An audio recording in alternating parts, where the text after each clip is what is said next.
Kannur vision success സ്റ്റോറിയിലേക്ക് പ്രിയ പ്രേക്ഷകർക്ക് സ്നേഹപൂർവ്വം സ്വാഗതം. സക്സസ് സ്റ്റോറിയിൽ ഇന്നത്തെ നമ്മുടെ അതിഥി ഒരു വ്യത്യസ്തനാണ്. എന്തുകൊണ്ട്? വടക്കേ മലബാറിൻ്റെ ടൂറിസം രംഗത്ത് വിപ്ലവകരമായ ചില മാറ്റങ്ങൾ കഴിഞ്ഞ 6 വർഷം കൊണ്ടുണ്ടായിട്ടുണ്ട്. വടക്കേ മലബാറിൽ നിന്നുള്ള 1/2 ഡസൻ MLAമാർ ഒരുമിച്ച് ആലോചിച്ചപ്പോഴാണ് നമ്മുടെ ടൂറിസം സാധ്യതകളെക്കുറിച്ചുള്ള പുതിയ ചിന്തകൾ നമ്മുടെ ഭരണതലത്തിലുണ്ടായത്.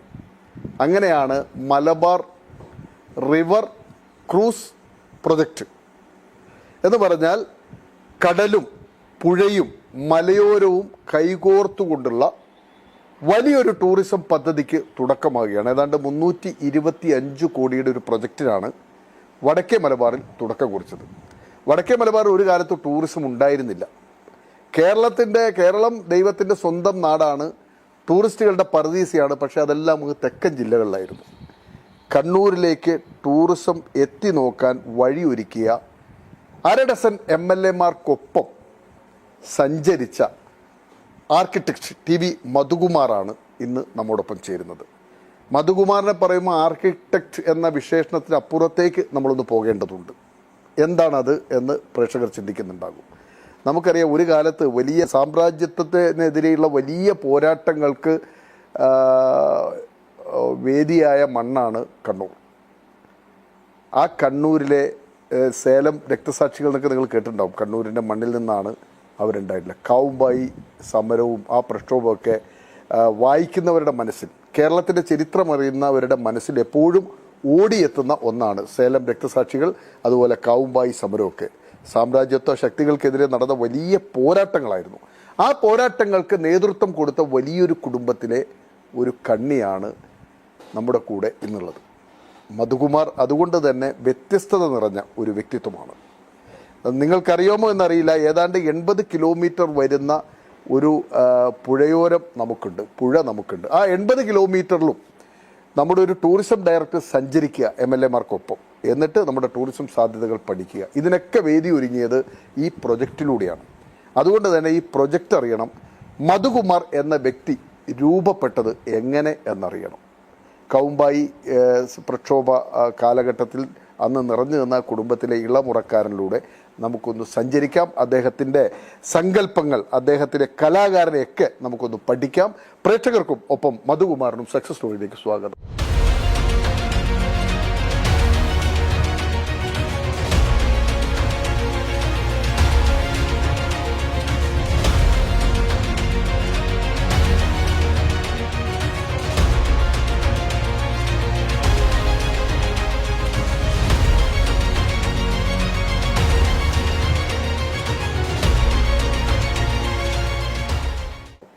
മധുകുമാർ, സക്സസ് സ്റ്റോറിയുടെ ഒരു ലക്ഷ്യം എന്താണെന്ന് വെച്ചാൽ പുതിയ തലമുറ ഇന്ന് എല്ലാം കൈപ്പിടിയിൽ ഒതുക്കി നടക്കുന്നവരെ, അവർക്ക് പ്രത്യേകിച്ച് റോൾ മോഡലുകളുടെ ആവശ്യമില്ല. ആർട്ടിഫിഷ്യൽ ഇൻ്റലിജൻസ് ഉള്ളത് കൊണ്ട് തന്നെ അവരുടെ ഇന്നത്തെ റോൾ മോഡൽ ആർട്ടിഫിഷ്യൽ ഇൻ്റലിജൻസാണ്. താങ്കളെപ്പോലുള്ള ആളുകൾ കടന്നു വന്ന വഴികൾ അവർക്ക് ഇടയ്ക്കൊരു പാഠമാകാൻ സാധ്യതയുണ്ട്, പാഠപുസ്തകമായി മാറാനും സാധ്യതയുണ്ട്. അതുകൊണ്ടാണ് താങ്കളെ തേടി ഞങ്ങൾ വന്നിട്ടുള്ളത്. മധുകുമാർ ശരിക്ക് ജനിച്ചത് എവിടെയാണ്? മൊറാഴയിലാണോ? അല്ല, ജനിച്ചത് കണ്ണൂരിൻ്റെ വടക്ക് ഭാഗത്ത് ശ്രീകണ്ഠപുരം ജില്ലയിലെ കാവുമ്പായി എന്ന പ്രദേശമാണ്. താങ്കൾ ഇൻട്രൊഡക്ഷനിൽ പറഞ്ഞു കാവുമ്പായിയെക്കുറിച്ച്. വേറൊരു വിപ്ലവ ഭൂമിയാണ് മൊറാഴ. KPRന്റെ ഒക്കെ നാടാണ്. കാവുമ്പായി സമരം 1946 ഡിസംബർ 30 കാവുമ്പായി സമരക്കുന്നിൽ വെച്ചിട്ട് 5 രക്തസാക്ഷികൾ, 5 കർഷകർ വെടിയേറ്റ് മരിച്ചു. അന്ന് കരക്കാട്ടിടം നയിനാറുടെ ജമ്മിത്വത്തിനെതിരെയുള്ള ഒരു പോരാട്ടത്തിൽ വളരെ പീഡനങ്ങൾ ഏറ്റുമാറ്റി വലിയ രീതിയിലുള്ള നികുതികളും മറ്റൊക്കെ ആയിട്ട് കർഷകർ ദുസ്സഹമായിരിക്കുന്ന ഒരു ഘട്ടത്തിലാണ് തിരിച്ചൊരു ഏറ്റുമുട്ടലിന് തയ്യാറായിക്കൊണ്ട് കർഷകർ കാവുമ്പായി സമരക്കുന്നിൻ്റെ ഒരു പ്രത്യേകത എന്ന് വെച്ചാൽ 3 ഭാഗവും തോടും വയലുകളുമാണ്. ഈ കുന്നിൻ്റെ മുകളിൽ തമ്പടിച്ചുകൊണ്ട് 29 രാത്രി കർഷകരൊക്കെ ഒത്തുകൂടി അവസാന പോരാട്ടം എന്ന നിലയ്ക്ക് കരക്കാട്ടിടം നയനാരുടെ തറവാട്ടിലോട്ട്, അദ്ദേഹത്തിൻ്റെ കൊട്ടാരത്തിലോട്ട് മാർച്ച് ചെയ്ത് അവരെ കീഴടക്കുക എന്നുള്ള ഒരു വിപ്ലവ സമരപാത, അതായിരുന്നു ലക്ഷ്യം. അത് പക്ഷേ അറിഞ്ഞ് ഇവരുടെ MSPക്കാർ എന്ന മലബാർ സ്പെഷ്യൽ പോലീസായിരുന്നു ഈ ജമ്മികൾക്ക് കാവലാളായി നിന്ന കാവൽ പട്ടാളങ്ങൾ. അവരിത് മണത്തറിഞ്ഞുകൊണ്ട് മിഷൻ ഗണ്ണുമായി വന്ന് വയലിൽ നിന്ന് ഈ തോടിൻ്റെ ഉള്ളിൽ ഇരുന്നുകൊണ്ട് വയലിൻ്റെ ഓരത്തിൽ ഇരുന്നുകൊണ്ട് ഈ കുന്നിന് നേരെ നിറയൊഴിച്ചു.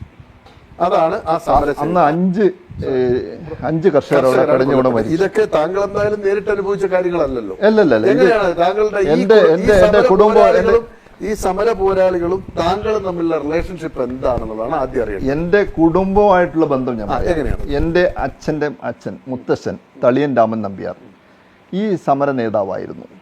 ഈ സമരങ്ങൾ കർഷകരെ സംഘടിപ്പിക്കുവാനും കർഷക സംഘം രൂപീകരിക്കുവാനും ഒക്കെ നേതൃത്വം നൽകിയ ഒരാളായിരുന്നു തളിയൻ രാമൻ നമ്പ്യാർ. നമ്പ്യാരാണല്ലോ. അന്ന് ആഢ്യന്മാരായിരുന്നു.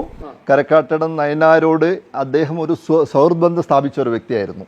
ആക്ച്വലി അദ്ദേഹം കാവുമ്പായി ആയിരുന്നില്ല, കാവുമ്പായിക്കാരനല്ല, കല്യാട്ട് എന്നുള്ള പ്രദേശത്തായിരുന്നു താമസിച്ചത്. കല്യാട്ട് യശമാനന്റെ കിങ്കരന്മാർ വന്ന് ഇദ്ദേഹത്തെയും ഇദ്ദേഹത്തിന്റെ മരുമകളെ ആക്രമിക്കാൻ ശ്രമിച്ചപ്പോൾ അതിനോട് ഏറ്റുമുട്ടി ഈ മരുമകളെ കല്യാട്ട് യശമാനന് കാഴ്ചവെക്കണം എന്നുള്ള വിവരമായി വന്ന കിങ്കരന്മാരെ അവിടുന്ന് ചവിട്ടി അടിച്ചോടിച്ചിട്ട് അന്ന് രാത്രി സ്ഥലം വിട്ടതാണ്. അവിടുന്ന് തൊട്ടടുത്ത ജമ്മിയായ കരക്കാട്ടൻ നയിനാരുടെ ഭൂമിയിലോട്ട് വരികയും കരക്കാട്ടൻ നയിനാരുടെ ശത്രുവാണ് കല്യാട്ട് യശമാനൻ. അതുകൊണ്ട് തന്നെ അദ്ദേഹത്തിന് അന്ന് ഉപയോഗിച്ചു. മുത്തച്ഛൻ്റെ അച്ഛനാണ് വന്നത്, കോയാടൻ രാമൻ എന്ന് പറയുന്ന അദ്ദേഹം വന്ന് ഇവിടെ വന്നപ്പോൾ ഈ കരക്കാട്ടൻ നിന്ന് 2 കൈയും നീട്ടി സ്വീകരിച്ചു. ഇദ്ദേഹത്തിന് സ്ഥലം കൊടുത്തു, താമസിക്കാനുള്ള സൗകര്യം കൊടുത്തു. അങ്ങനെ അവിടെ ജീവിതം ആരംഭിച്ച് വന്നപ്പോഴാണ് അദ്ദേഹത്തിൻ്റെ മകൻ രാമൻ നമ്പ്യാർ, തളിയൻ രാമൻ നമ്പ്യാർ വളർന്നു വരുന്ന സാഹചര്യത്തിലാണ് മനസ്സിലാക്കിയത് ഈ കല്യാട്ടശമനെക്കാട്ടിലും പീഡനവീരനാണ് കരക്കാട്ടൻ നയനാർ. കർഷകരെ പിഴിഞ്ഞുകൊണ്ട് ദുസ്സഹമായ ജീവിതം നയിക്കുന്ന ഒരു അവസ്ഥ ക്രിയേറ്റ് ചെയ്തുകൊണ്ട് ഉള്ള ഒരു ഭരണമാണ് കരക്കാട്ടൻ നയനാർ. അപ്പോൾ ഇദ്ദേഹത്തിൻ്റെ ഒരു കരക്കാട്ടൻ നയനാർക്കെതിരെയുള്ള ഒരു ശത്രുവാളയത്തിലേക്ക് കർഷകരെ സംഘടിപ്പിച്ചുള്ള ഒരു പോരാട്ട സമരത്തിന് നേതൃത്വം നൽകുകയായിരുന്നു മുത്തച്ഛൻ. മുത്തച്ഛൻ്റെ അപ്പോൾ താങ്കളുടെ പിതാവ് EK രാഘവൻ നമ്പ്യാർ അദ്ദേഹം പ്രക്ഷോഭങ്ങളിൽ പങ്കെടുത്തിട്ടുണ്ടോ? അദ്ദേഹം ആ കാലഘട്ടത്തിൽ 46-കളിൽ അദ്ദേഹം ഒരു 15-16 വയസ്സുള്ള യുവാവായിരുന്നു. അദ്ദേഹത്തിൻ്റെ തൊട്ട് ജ്യേഷ്ഠൻ EK നാരായണൻ നമ്പ്യാർ അദ്ദേഹം ഈ ഡയറക്റ്റായിട്ട് ഈ സമരത്തിൽ പങ്കെടുത്തിരുന്നു. പക്ഷേ ഈ വെടിവെപ്പ് സമയത്തിൽ ആ വെടിവെപ്പ് നടന്നപ്പോൾ കുറേ ആൾ ഓടി രക്ഷപ്പെട്ടപ്പോൾ ഇവർ രണ്ടുപേരും പിന്നീട് ഒളിവിൽ പോയി. ഈ തളിയൻ രാമൻ നമ്പ്യാർ എന്ന എൻ്റെ മുത്തച്ഛനും EK നാരായണൻ നമ്പ്യാരും ഒളിവിൽ പോവുകയും ഒളിവിൽ പോയിട്ട് കുറച്ച് കാലത്തിനുള്ളിൽ കുറച്ച് മാസങ്ങൾക്കുള്ളിൽ തന്നെ അവരെ പിടിക്കപ്പെട്ടതിന് ശേഷം 2 പേരെയും ആദ്യം പിടിച്ചത് മുത്തശ്ശനെയായിരുന്നു. മുത്തശ്ശൻ അവിടെ ഒരു കുന്നിൻ്റെ മുകളിൽ വെച്ച് മുത്തശ്ശനെ പിടിക്കാൻ വേണ്ടിയിട്ട് ഒരു നാടകം ഉണ്ടായിരുന്നു. അപ്പോൾ ഈ അവിടുന്ന് എല്ലാവരും ഒളിവിൽ പോയി. അച്ഛൻ്റെ അനുജനുണ്ട്, ഒരു കുഞ്ഞപ്പ എന്ന് പറയുന്നത്, അമ്മയും മാത്രമാണ് ആ വീട്ടിലുണ്ടായിരുന്നത്. അപ്പോൾ വീട് കത്തിച്ചു. തളിയൻ രാമൻ നമ്പ്യാരെ പിടിക്കാൻ വേണ്ടിയിട്ട് വീട് കത്തിച്ചു. ഭാര്യയെ മൃഗീയമായി ബലാത്കാരം ചെയ്തു. മകൻ മരിച്ചു, ഈ ഇളയ മകൻ മരിച്ചു. അങ്ങനെയുള്ള ഈ വീട് കത്തിച്ച വാർത്ത പുറത്തു വന്നു കഴിയുമ്പോൾ തീർച്ചയായും രാമൻ നമ്പ്യാർ ഇത് അന്വേഷിച്ച് വരുമ്പോൾ MSPക്കാരെ വെച്ചുകൊണ്ട് പിടിക്കുക. അപ്പോൾ കുറച്ച് ദിവസം കഴിഞ്ഞപ്പോൾ രാമൻ നമ്പ്യാർ ഇത് അന്വേഷിച്ച് വരുമ്പോൾ വളരെ ക്ഷീണിതനായിരുന്നു. കുറേ കാലമായിട്ട് ഈ കാട്ടിൽ ഒളിവിൽ കളിഞ്ഞ് ക്ഷീണിതനായ അദ്ദേഹം വീട്ടിലോട്ട് വരികയാണ്. വീട്ടിലോട്ട് വന്ന് തൊട്ടടുത്ത് അപ്പോൾ അദ്ദേഹത്തിൻ്റെ തലയ്ക്ക് 500 രൂപ ഇനാം പ്രഖ്യാപിച്ചു. അന്നത്തെ 500 രൂപ. അപ്പോൾ ഇദ്ദേഹത്തിൻ്റെ ഒരു ബന്ധുവായ ഒരു മരുമകൻ്റെ വീട്ടിൽ പോയിട്ട് ഒരു ചായ വെള്ളം ചോദിച്ചു, ഈ കാര്യങ്ങളൊക്കെ അന്വേഷിച്ച ശേഷം. അപ്പോൾ ചായ വെക്കാൻ വേണ്ടിയിട്ടുള്ള ചായപ്പൊടിയും പഞ്ചസാരയും ഇല്ലാതെ വാങ്ങിച്ചു വരട്ടെ എന്ന് പറഞ്ഞിട്ട് അദ്ദേഹം നേരെ ഓടിയത് ഈ MSP ക്യാമ്പിലോട്ടായിരുന്നു. റിവാർഡ് വാങ്ങാൻ. അപ്പോഴേക്കും MSPക്കാർ വന്നു, ഒരു കുന്നിൻ്റെ മുകളിലോട്ട് ഓടിക്കയറി അറസ്റ്റ് ചെയ്തു. കാലിലും കയ്യിലും ചങ്ങല ബന്ധിച്ചുകൊണ്ട് കാവുമ്പായി രാജാവിനെ പിടിച്ചു എന്ന് പറഞ്ഞ് നടത്തിക്കൊണ്ടുവരികയായിരുന്നു. അങ്ങനെ കണ്ണൂർ സെൻട്രൽ ജയിലിലെത്തി. അവിടുന്ന് വിയ്യൂർ സെൻട്രൽ ജയിലിൽ പോയി. സേലം ജയിലിൽ വന്നു. അപ്പോൾ സ്വാതന്ത്ര്യം ലഭിച്ചു. സ്വാതന്ത്ര്യം ലഭിച്ചതിന് ശേഷവും ഈ കമ്മ്യൂണിസ്റ്റ് തടവുകാരെ വിട്ടയച്ചില്ല. അപ്പോൾ അങ്ങനെയുള്ളൊരു അവിടെ ജയിലിനകത്തുനിന്ന് പ്രക്ഷോഭം നടക്കുകയാണ്. കോഴിപ്പുറത്ത് മാധവമേനോൻ എന്ന ജയിൽ മന്ത്രി ജയിൽ സന്ദർശിക്കുന്ന ദിവസം ഇവർ വലിയൊരു പ്രക്ഷോഭം നടക്കുകയാണ്. C കണ്ണൻ അടക്കം OP ആനന്ദൻ മാസ്റ്റർ അടക്കമുള്ള ഒരുപാട് മലബാറിൽ നിന്നുള്ള കർഷക നേതാക്കന്മാർ അവിടെ ഉണ്ടായിരുന്നു. ആ കോഴിപ്പുറത്ത് മാധവമേനോൻ ജയിൽ സന്ദർശിക്കുന്ന സമയത്ത് അദ്ദേഹത്തിന് മുർദാബാദ് വിളിച്ചുകൊണ്ട് ഇതിനുള്ളിൽ മുദ്രാവാക്യം മുഴക്കിയ ഈ തടവുകാർക്ക് നേരെ നിറയൊഴിക്കാൻ വേണ്ടി ഓർഡർ ചെയ്തുകൊണ്ട് മന്ത്രി അങ്ങോട്ട് പോയി. ആ വെടിവെപ്പിലാണ് സേലം രക്തസാക്ഷിയായിട്ട് തളിയൻ പറഞ്ഞു മരിക്കും. അതിന് ഏറ്റവും വലിയ രസം എന്ന് പറഞ്ഞത് ഒരു അച്ഛനും മകനും ഒരു ജയിൽ സെല്ലിൽ വെച്ച് വെടികൊള്ളുകയാണ്. അച്ഛൻ എഴുന്നേറ്റ് നോക്കുമ്പോഴേക്കും വലിയച്ഛൻ, അച്ഛന്റെ ചേട്ടൻ ഇ.കെ. നാരായണൻ നമ്പ്യാർ, അദ്ദേഹത്തിന്റെ കാലിൽ വെടികൊള്ളുന്നു. ഈ വെടികൊണ്ടെന്ന് തലയുയർത്തി നോക്കിയപ്പോൾ തളിയൻ രാമൻ നമ്പ്യാരുടെ തലയ്ക്ക് വെടികൊണ്ടു. അദ്ദേഹം അവിടെ പിടഞ്ഞു മരിച്ചു. ഇ.കെ. നാരായണൻ നമ്പ്യാർ ആ ജയിലിലെ ശവത്തിൻ്റെ ഇടയിൽ കുറേ ബോധമറ്റ് കിടന്നു. അപ്പോൾ മരിച്ചതെന്ന് കരുതി എല്ലാവരും എടുത്തിട്ട് കൊണ്ടുപോയിട്ട് മോർച്ചറിയിൽ വെച്ചു. അപ്പോൾ അനങ്ങുന്നൊരു ശരീരം കണ്ട് പിന്നെ അവിടെ ചികിത്സ നടത്തി 8 വർഷത്തോളം ജയിലിൽ കിടന്നതിന് ശേഷം അന്ന് വെടികൊണ്ട അതേ ഡ്രസ്സിൽ അതേ ഷർട്ടിലും മുണ്ടു എടുത്തുകൊണ്ട് 8 വർഷങ്ങൾക്ക് വരെ മരിച്ചു എന്ന് കരുതിയ ഇ.കെ. നാരായണൻ നമ്പ്യാർ നാട്ടിലോട്ട് തിരിച്ചു. നിങ്ങളുടെ മുത്തച്ഛൻ വലിയച്ഛൻ മുത്തച്ഛൻ എന്ന് പറയുന്നത് തളിയൻ രാമൻ നമ്പ്യാർ, അച്ഛൻ്റെ അച്ഛൻ, ചിലപ്പോ അങ്ങനെ ചില സ്ഥലങ്ങൾ അങ്ങനെയൊക്കെ പറയാം. ഈ കഥകളൊക്കെ ആരാണ് ശരിക്കും താങ്കൾക്ക് അച്ഛൻ തന്നെ പറഞ്ഞു? അല്ല, അച്ഛൻ തന്നെ പറഞ്ഞു. അച്ഛൻ ഇതിന്റെ കാലഘട്ടത്തിൽ ഒരുപാട് പീഡനങ്ങൾ അനുഭവിച്ചതുകൊണ്ട് എന്നുവെച്ചാൽ ഒരുപാട് കൃഷിസ്ഥലങ്ങൾ ഉണ്ടായിരുന്നു. ആ കൃഷിസ്ഥലങ്ങളൊക്കെ കയ്യേറി വീടുകൾ കത്തിച്ചു, അനുജൻ മരിച്ചു, അമ്മയെ ക്രൂരമായ ബലാത്കാരം ചെയ്ത് രോഗിയാക്കി മാറ്റി. പിന്നെ അച്ഛൻ ഒറ്റൊരു വ്യക്തിയാണ് ഉണ്ടായിരുന്നത് വീട്ടിൽ. അച്ഛൻ 16-17 വയസ്സുള്ള അച്ഛനെ പോലീസ് സ്റ്റേഷനിൽ അറച്ച് ജയിലിൽ കൊണ്ടുപോയില്ല, ക്രൂരമായി മർദ്ദിച്ചു. പിന്നെ അച്ഛൻ ഒരു തിരിച്ചു പിടിക്കലായിരുന്നു. അപ്പോൾ ചേട്ടനും മരിച്ചു, അച്ഛനും മരിച്ചു എന്നുള്ള രീതിയിലാണ് കാര്യങ്ങൾ മനസ്സിലാവും. അച്ഛന്റെ തിരിച്ചുവരവ് എങ്ങനെയായിരുന്നു? അത് താങ്കൾക്ക് ഓർമ്മയുണ്ട്? അല്ല, തീർച്ചയായിട്ടും. എന്ന് വെച്ചാൽ അച്ഛൻ്റെ തിരിച്ചുവരവ് എന്ന് പറഞ്ഞത് ഈ ഭൂമി മുഴുവൻ അവിടെ അന്യാദാനപ്പെട്ടിരിക്കുന്നു. അമ്മ രോഗിയായി മാറിയിരിക്കുന്നു. വളരെ ഒരു ദൃഢനിശ്ചയത്തിൽ ഇനി മുമ്പിൽ ആരുമില്ല, ഇരുട്ട് മാത്രമാണ്, ഇതിനെ മറികടന്നേ പറ്റൂ. അങ്ങനെയുള്ള ഒരു ദൃഢനിശ്ചയത്തിൽ ഒരു പോരാട്ടമായിരുന്നു ജീവിതം. ഓരോന്നായിട്ട് പിടിച്ച് ഓരോ കൃഷി മാത്രമായിരുന്നു, നെൽകൃഷി മാത്രമായിരുന്നു, വേറൊന്നുമില്ല, ഒരു വരുമാനമില്ല. നെല്ല് ധാരാളമായി കൃഷി ഉണ്ടാക്കുക, നെല്ലുണ്ടാക്കുക, ആവശ്യത്തിന് ഭക്ഷണത്തിന് ഉപയോഗിക്കുക, ബാക്കി നെല്ല് വിറ്റിട്ട് വളവും വിത്തിനുള്ള പൈസ സമ്പാദിക്കുക. കാടായിരുന്നു, പുനംകൃഷിയായിരുന്നു അവിടുത്തെ. പുനംകൃഷി എന്ന് പറഞ്ഞു കഴിഞ്ഞാൽ ഈ വയലുള്ള കൃഷി പോലെ തന്നെ കാവുമ്പായി പ്രദേശത്ത് തന്നെയാണത്. കാവുമ്പായി പ്രദേശത്ത് തന്നെ ഈ പുനംകൃഷി എന്ന് പറഞ്ഞാൽ കാട് വെട്ടി വെടുപ്പാക്കി അത് കത്തിച്ചിട്ടാണ് അവിടെ കൃഷി ചെയ്യുക. ഈ പുനംകൃഷിക്കുള്ള അവകാശത്തിന് വേണ്ടിയിട്ടാണ് സമരം നടത്തിയിരുന്നത്. അങ്ങനെ അച്ഛൻ്റെ ഒരു ജീവിതമായിരുന്നു. ഞാൻ എൻ്റെ ചെറുപ്പകാലഘട്ടത്തിലൊക്കെ കാണുന്നത്, എൻ്റെ വീട്ടിലൊക്കെ ചെറുപ്പത്തിൽ ഞങ്ങൾ ഈ സ്കൂളിലൊക്കെ പോയിട്ട് വരുമ്പോൾ, ചെറിയ പ്രൈമറി സ്കൂളിലും UP സ്കൂളിലൊക്കെ അവിടെയുള്ള സ്കൂളുകളാണ് ഞാൻ പഠിച്ചത്. പോയി വരുമ്പോഴുള്ള കാഴ്ചകൾ കാണുന്നത്, രാവിലെ 8 മണിക്ക് അമ്മയും അച്ഛനും വയലോട്ട് പോയി കഴിഞ്ഞാൽ സന്ധ്യ 4 മണിക്ക് നമ്മൾ സ്കൂളിൽ നിന്ന് വരുമ്പോൾ നമ്മൾ സ്വീകരിക്കാൻ അമ്മ ഉണ്ടാവില്ല. അമ്മ വയലായിരിക്കും, അമ്മ കൃഷിയിടത്തായിരിക്കും, ഒന്നുകിൽ ഞാറ് നടുകയായിരിക്കും, അല്ലെങ്കിൽ നെല്ല് മൂരുകയായിരിക്കും. അപ്പോൾ ഒരു 10, 30, 40 തൊഴിലാളികളുടെ കൂടെ അമ്മയും ജോലി ചെയ്യും. 6-7 മണിയാകുമ്പോഴാണ് അമ്മ വരിക. നമ്മുടെ വീടിൻ്റെ മുമ്പിലുള്ള കളങ്ങളൊക്കെ ഇപ്പോഴും ഞാൻ ഓർക്കുന്നുണ്ട്. ഈ നെൽക്കറ്റകൾ ഇങ്ങനെ അട്ടി വെച്ചിട്ട് അതിൻ്റെ ഇടയിൽ കൂടിയിട്ട് ഓടിയിട്ടാണ് ഞങ്ങൾ കളിക്കുക. എത്ര മക്കളായിരുന്നു നിങ്ങൾ? ഞങ്ങൾ 4 പേരാണ്. എത്ര ആണും എത്ര പെണ്ണുമാണ്? 2 ആണും 2 പെണ്ണും. അവരൊക്കെ മൂത്ത ആള് താങ്കൾക്ക് പരിചയം ഉണ്ടാവും, ശാന്ത കാവുമ്പായി. കാവുമ്പായിയുടെ സമരചരിത്രം ഡിസംബർ 30 ശ്രീ പിണറായി വിജയൻ അവതാരിക എഴുതിയ ആ പുസ്തകത്തിൻ്റെ രചയിതാവാണ്. മൂത്ത സിസ്റ്റർ അധ്യാപികയായിരുന്നു. അവർ ജന്മന ഒരു വൈകല്യമുള്ളൊരു ആളായിരുന്നു. തൊട്ടടുത്ത സിസ്റ്റർ പങ്കജവല്യ, അവരും ഒരു ഹൈസ്കൂൾ ടീച്ചറായി റിട്ടയർ ചെയ്തു. എൻ്റെ തൊട്ട് മുകളിൽ ചേട്ടൻ ഡോക്ടർ TV രാമകൃഷ്ണൻ, കണ്ണൂർ യൂണിവേഴ്സിറ്റിയിലെ മാത്തമാറ്റിക്സ് ഡിപ്പാർട്ട്മെൻറ്റിലെ പ്രൊഫസർ. മധുകുമാർ, അങ്ങനെ നിങ്ങൾ 4 മക്കൾ. താങ്കളുടെ വിദ്യാഭ്യാസമൊക്കെ എവിടെയായിരുന്നു? പ്രാഥമിക വിദ്യാഭ്യാസം? എൻ്റെ പ്രാഥമിക വിദ്യാഭ്യാസം LP സ്കൂൾ എന്ന് പറയുന്നത് കാവുമ്പായി ഗവൺമെൻറ് LP സ്കൂൾ 1 മുതൽ 4 വരെയുള്ള വീട്ടിൻ്റെ തൊട്ടടുത്ത് തന്നെയാണ്. ആ LP സ്കൂളിനോട് ചേർന്നൊരു വായനശാലയുണ്ട്, തളിയൻ രാമൻ നമ്പ്യാർ സ്മാരക വായനശാല. എൻ്റെ കുടുംബവുമായിട്ട് ബന്ധപ്പെട്ട സ്ഥാപനങ്ങളാണ് കാവുമ്പായിലുള്ളത്. കാവുമ്പായിയുടെ ഒരു അച്ഛനെ വേണമെങ്കിൽ ഒരു നവോത്ഥാന നായകൻ എന്ന് പറയാം. കാവുമ്പായിയുടെ ഡെവലപ്മെൻറ്റിന് ഒരുപാട്, അവിടുത്തെ ആദ്യമായി റോഡ് വെട്ടിയതും ആദ്യമായി ടെലിഫോൺ അവിടെ വന്നതും ഇലക്ട്രിസിറ്റി കണക്ഷനൊക്കെ എടുത്തത് അച്ഛൻ്റെ നേതൃത്വത്തിൽ. അവിടുത്തെ ഒരു റൈസ് മിൽ അച്ഛൻ്റെ ആയിരുന്നു. മുത്തച്ഛൻ്റെ ഗ്രാൻഡ് ഫാദറിൻ്റെ ഒരു മെമ്മോറിയലായിട്ട് എന്തെങ്കിലും ഒരു സ്ഥാപനം കെട്ടി ഉയർത്തണം എന്നുള്ളൊരു ആഗ്രഹം ഉണ്ടായിരുന്നു. സാധാരണ ഒരു സ്മൃതി മണ്ഡപം, ഒരു സ്തൂപം ഉണ്ടാക്കും, അല്ലെങ്കിൽ ഒരു പാർട്ടി ഓഫീസ് ഉണ്ടാക്കും. പക്ഷേ അച്ഛൻ ചെയ്ത അങ്ങനെ ആയിരുന്നില്ല. അച്ഛൻ അവിടെ ഒരു ലൈബ്രറി ഉണ്ടാക്കി, ഒരു വായനശാല, തളിയൻ രാമൻ നമ്പ്യാർ സ്മാരക വായനശാല. അത് നാടിൻ്റെ ഒരു വിളക്കായിരുന്നു. നാടിൻ്റെ ഒരു ഐശ്വര്യമായിരുന്നു.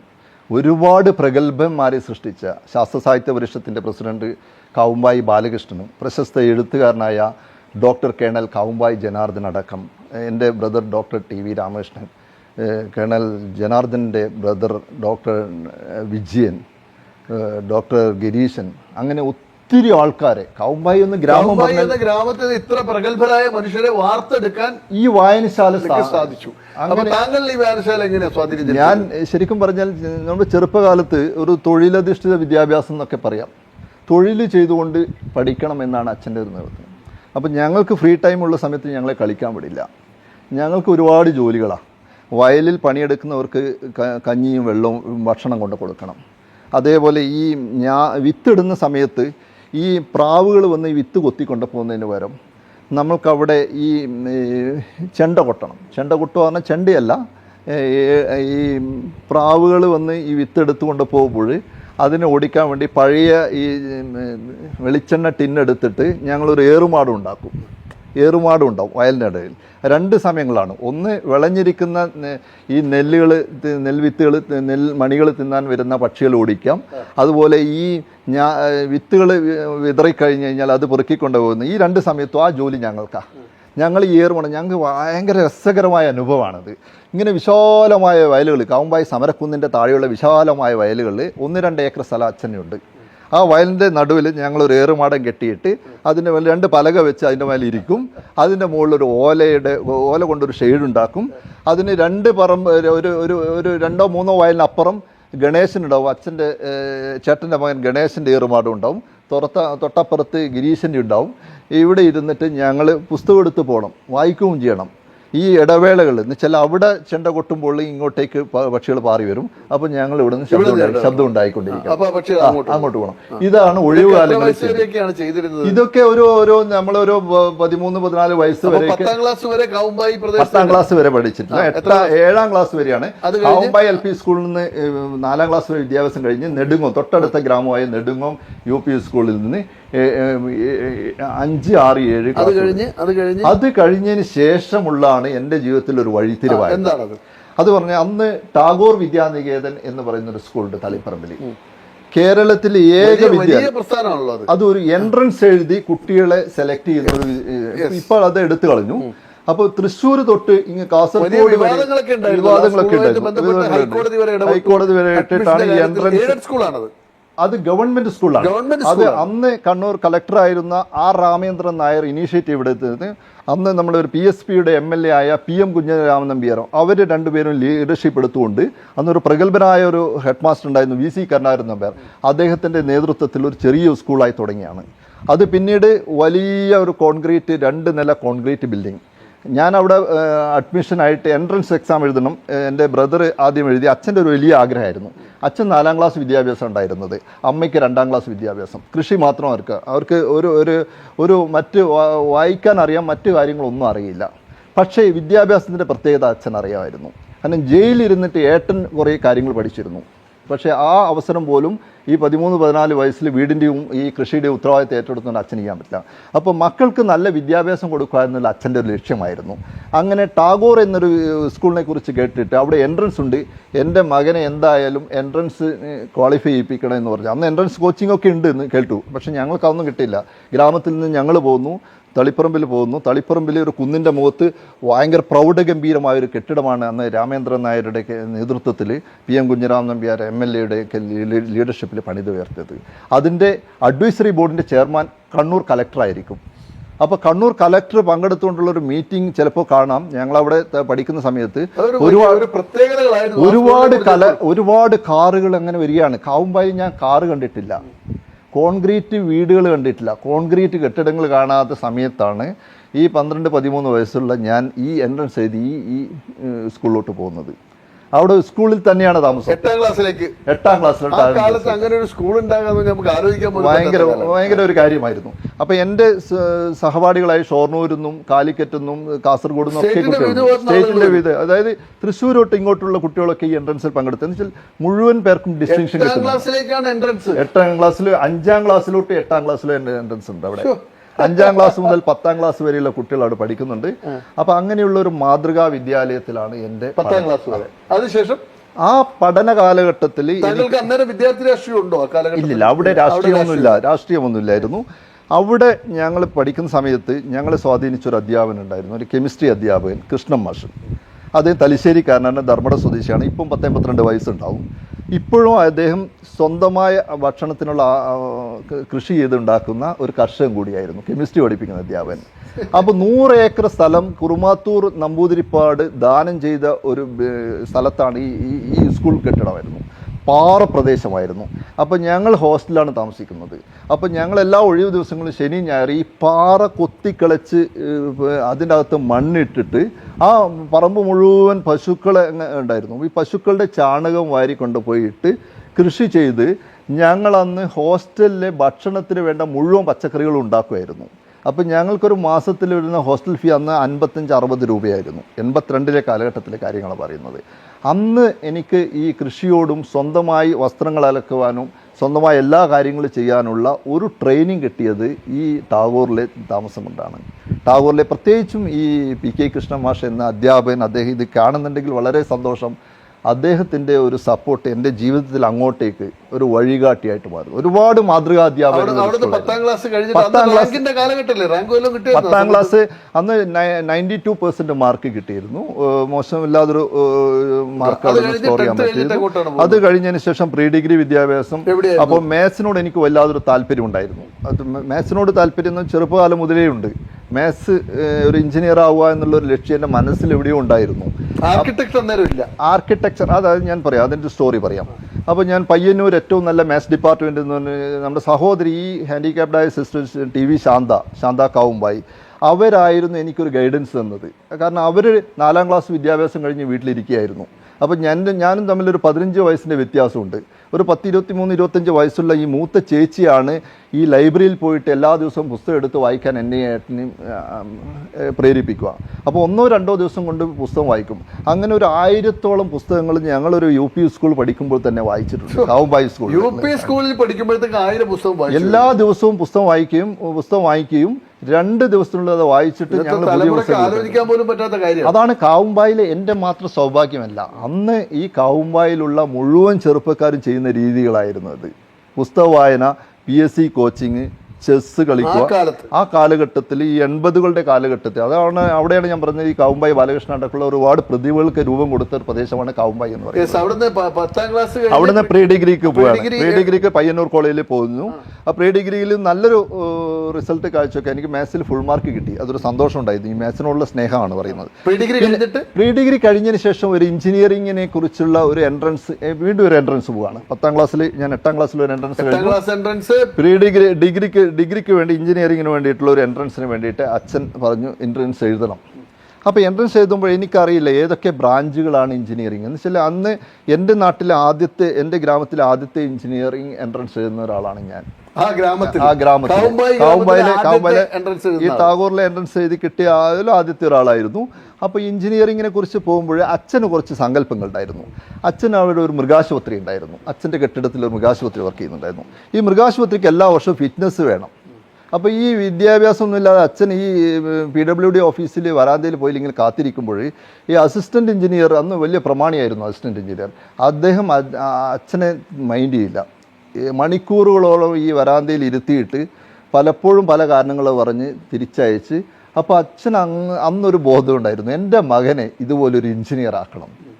അപ്പോൾ ഏത് ബ്രാഞ്ച് സെലക്ട് ചെയ്യണം എന്ന് പറഞ്ഞപ്പോൾ എൻ്റെ സുഹൃത്തുക്കളൊക്കെ കമ്പ്യൂട്ടറും മറ്റൊക്കെ ഇലക്ട്രോണിക്സ് ആൻഡ് കമ്മ്യൂണിക്കേഷൻ ഒക്കെ സെലക്ട് ചെയ്തപ്പോൾ ഫസ്റ്റ് ചോയ്സായി ഞാൻ കൊടുത്തത് സിവിൽ എഞ്ചിനീയറിംഗ് ആണ്.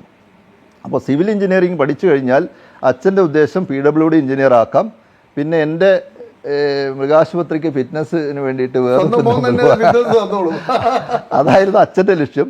ഞാൻ ഒന്നും ആലോചിച്ചിട്ടില്ല. ഞങ്ങൾ അന്ന് കൂടുതലായിട്ട് അന്ന് ഇൻ്റർനെറ്റ് ഇല്ല, മറ്റ് കോളേജുകളെ കുറിച്ചില്ല. ഏറ്റവും അടുത്തുള്ള കോളേജ് അന്ന് 86-ൽ TM ജേക്കബും കരുണാകരനും ഇലക്ഷന് തൊട്ട് മുമ്പ് കണ്ണൂർ ഗവൺമെന്റ് എഞ്ചിനീയറിംഗ് കോളേജ് പ്രഖ്യാപിച്ചു പോയി. ഒരു ടൗൺ മാങ്ങാട് പറമ്പിൽ എത്തിയില്ല.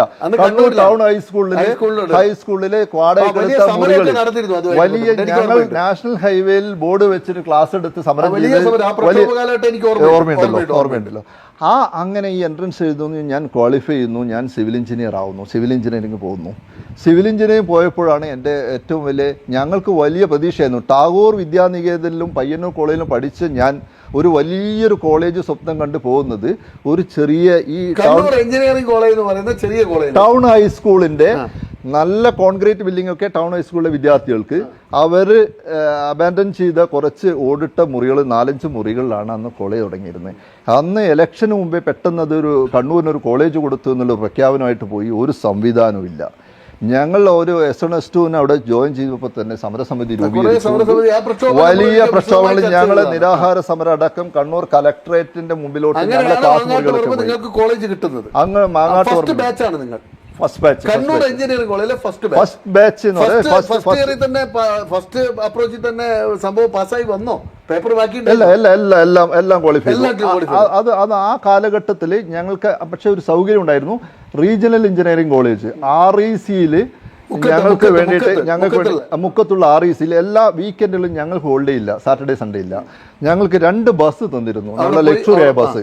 അപ്പോൾ വെള്ളിയാഴ്ച വൈകിട്ട് ഒരു പിക്നിക് പോലെ ഞങ്ങളൊരു 100-150 കുട്ടികൾ കണ്ണൂരിൽ നിന്ന് പോവുക, മുക്കത്തേക്ക് പോകുന്നു. മൂരാട് പാലത്തിന്റെ അവിടെ നിന്ന് ഒരു ചായ കൂടിയുണ്ട്. ഞങ്ങൾക്കത് ജീവിതത്തിൽ ഏറ്റവും കളർഫുൾ ദിനങ്ങളായിരുന്നു. അവിടെയും ഈ REC കുട്ടികൾക്ക് വേണ്ടാതെ ഉപയോഗശൂന്യമായ ഹോസ്റ്റലുകൾ നമുക്ക് കയറും. ഫർണിച്ചർ ഉണ്ടാവില്ല, നിലത്തിരുന്ന് റഫ് റെക്കോർഡ് ഉണ്ടാക്കണം. തൊട്ടടുത്ത ദിവസം ഫെയർ റെക്കോർഡ് ഉണ്ടാക്കിയിട്ട് സാറ്റർഡേയും സൺഡേയും ലാബ് കംപ്ലീറ്റ് ചെയ്ത്, അവിടെയാണ് ലാബ് ചെയ്യുക. അപ്പൊ RECയിലായിരുന്നു ഞങ്ങൾ ഒരുപാട് കൂടുതൽ കാലം സ്പെൻഡ് ചെയ്തത്. പിന്നെ ടൗൺ ഹൈസ്കൂളും. അങ്ങനെ ഞങ്ങളൊരു ഐതിഹാസികമായ സമരം, ഏകദേശം ഒരു 3 മാസത്തോളം നിൽക്കുന്ന ക്ലാസ് റൂമുകൾ ബഹിഷ്കരിച്ചു. ഞങ്ങൾ ഹൈവേയുടെ ഐലൻഡിന്റെ മുകളിൽ ബ്ലാക്ക് ബോർഡ് വെച്ച് ക്ലാസ് എടുപ്പിച്ചു. അങ്ങനെയാണ് മാങ്ങാട് ഉറമ്പിൽ പോയി ഞാൻ അവിടുന്നാണോ താങ്കൾ പാസ് ഔട്ട് ആകുന്നത്? മാങ്ങാട്ട് ഉറമ്പ് താങ്കൾ എഞ്ചിനീയർ ആവുന്നു. ഞങ്ങൾ ആദ്യം പോകുന്നത്, എനിക്ക് എഞ്ചിനീയറിംഗിന് ഇനി എന്ത് ചെയ്യണമെന്ന് അറിയില്ല. അപ്പോൾ പത്രത്തിലൊരു പരസ്യം വരുന്നു, കൊച്ചിൻ പോർട്ട് ട്രസ്റ്റിൽ എഞ്ചിനീയറിംഗ് ട്രെയിനികളെ അപ്പോയിന്റ് ചെയ്യുന്നു എന്ന് പറഞ്ഞു. ആപ്ലിക്കേഷൻ കൊടുക്കുന്നു, ഞാൻ സെലക്ട് ആവുന്നു. വെല്ലിംഗ്ടൺ ഐലൻഡിൽ പോയിട്ട് എൻ്റെ ട്രെയിനിങ് 1 ഇയർ കഴിയുന്നു. 1 ഇയർ ട്രെയിനിങ് കഴിഞ്ഞു. അതിനുശേഷം അവിടെ ജോലി കിട്ടുമെന്നാണ് പ്രതീക്ഷിച്ചത്. പക്ഷേ ട്രെയിനിങ് കഴിഞ്ഞ് കഴിഞ്ഞാൽ അവർക്കുള്ള ആ കോട്ടയിൽ പിന്നീട് എക്സാം കഴിഞ്ഞ് ഒരു ലെങ്തി പ്രോസസ്സാണ്.